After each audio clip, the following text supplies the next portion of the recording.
Hey gang, it's your good friend Scott Giorgini here from Mirrorless Central and DiscoverMirrorless.com, and I'm a TV studio video professional who's looking to build his own studio. Well, basically I'm building my own studio right here out of my house in order to do smaller scale work and to do live streaming web TV shows and events such as that.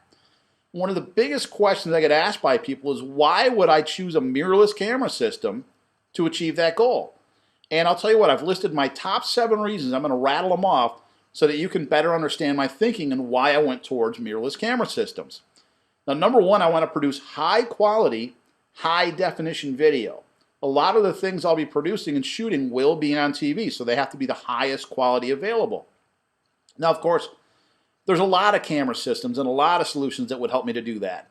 I could use the big, huge $10,000, $15,000, $20,000 rigs that we had in the TV studio in Boston. I could use camcorder style cameras. There's a lot of good small camcorder styles that would do that for you. I could use a DSLR. There's a lot of great DSLRs out there that will also shoot good video. And of course, there's mirrorless camera systems. Now, any one of these things would foot the bill if you just wanted to produce the high quality, high definition video. I could find a solution in each one of those categories.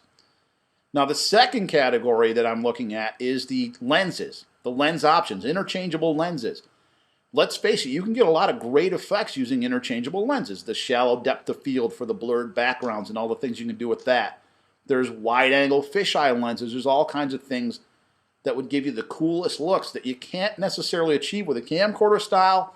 Not even some of the bigger studio cameras that we're using could do that.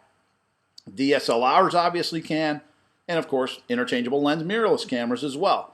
Now, as I look at my list here, the third reason is the limitations of DSLRs, and this is how I really eliminated DSLRs from the list. The first thing I looked at as a solution was DSLRs. But the first thing that really knocks them out is the mirror in the mechanism in the first place. When you're shooting video, the mirror flips up, and all of a sudden your optical viewfinder is now null and void. You can't use it. Secondly, a lot of DSLRs have overheating issues in video mode. The other limitation that I didn't like was most DSLRs have a 29-minute video recording limit. Now, for most people, that wouldn't be a problem at all. I mean, most people are just going to shoot 1 to 2 minutes at a time, no big deal. But for somebody like me or other people out there who want to shoot more than, say, 29 minutes at a time, maybe you want to shoot a longer event. Maybe you are recording somebody's speech or a birthday party or a wedding ceremony, and you don't want to have to stop and start the camera every 29 minutes. That, of course, becomes a problem. The size of DSLRs, a lot of those systems are huge, folks. Have you looked at them? Have you seen these guys with these big, huge cameras with the battery clips and the big, long lenses that are about 9 feet long? Now, the fourth reason, and I already kind of gave it away, is the size. I didn't feel like lugging around those big, huge cameras and lenses, and I talked to my buddies here on Discover Mirrorless, like Giulio Chiorio and Will Crockett, and they'll tell me, wow, it starts hurting your back after a while, lugging around all that stuff. But more importantly, I want to, especially in the field, I want to get into what I call street videography. In other words, I'm out at a public event, and I want to be able to be kind of a fly on the wall. And it's a lot easier to be a fly on the wall when you're carrying something like, say, this. Now, this is a Panasonic GH2. It's a DSLR form factor to it, but it's a lot smaller. And the lenses that come with something like this, this is actually a pretty big lens for that. But there's 20mm pancake lenses that would be about, say, yay thick that would pop on this. It's a lot easier to go unnoticed when you have something that's this size, folks. A lot easier to be inconspicuous. And I didn't want people walking by making goofy faces and, oh, I'm on camera, and you know how people are. So street videography becomes much more simple when you have a small, inconspicuous camera. Now, the fifth reason are the features. I wanted something that's easy to use, and a lot of mirrorless cameras out there, folks, the menus are very intuitive. You can learn them in a snap, and they take great pictures, folks. So you can actually go from 0 to hero in a very short amount of time. Now, DSLRs, they can get pretty complex, and there's a lot of things where I come in from a video background. I'm learning from my photographer buddies over there on Discover Mirrorless to learn how to incorporate stills into my video. Hybrid imaging is what they're going to call it. What I like to call it is photo videography, which is the fusion of still photos and video which is the coming trend. You're going to see a lot more of it.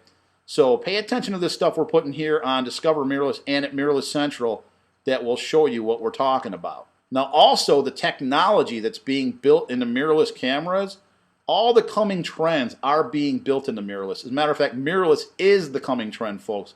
Make no mistake about it. Yeah, sure, they're still making a lot of great DSLRs, bigger cameras like that, but look at how many mirrorless cameras are coming out for every one DSLR that comes out. And all the exciting features, things like Wi-Fi, things like face detection. I could have my mirrorless camera actually identify somebody's face and automatically lock on that face and track it. Wherever it goes, it'll track the face and stay focused on that one person, which is great if you're out in the field and you're trying to shoot an event where somebody's talking and moving around a lot. Things like that you just don't get in a DSLR, but you get it in mirrorless cameras. The Wi-Fi that I just mentioned a minute ago, folks, apps. Think about how apps have changed cell phones. Now they're getting put on cameras. You'll be able to not only to upload your pictures directly to Facebook or Pinterest or any of the other social media outlets there, you will also be able to have apps on there, and that'll take the functionality of your camera to God knows where, new heights. The sky's the limit, folks. Now 6, I want a system that's going to have staying power. I want something that's going to be around for years and years to come. So again, mirrorless, that's where everything's going, folks. If I take this GH2, which now this is a 2-year-old camera, but you know what? It also shoots some of the highest quality video out there. Over the last 2 years, this has become a very celebrated camera. Its successor has just come out, the GH3, which I'm lusting after, by the way.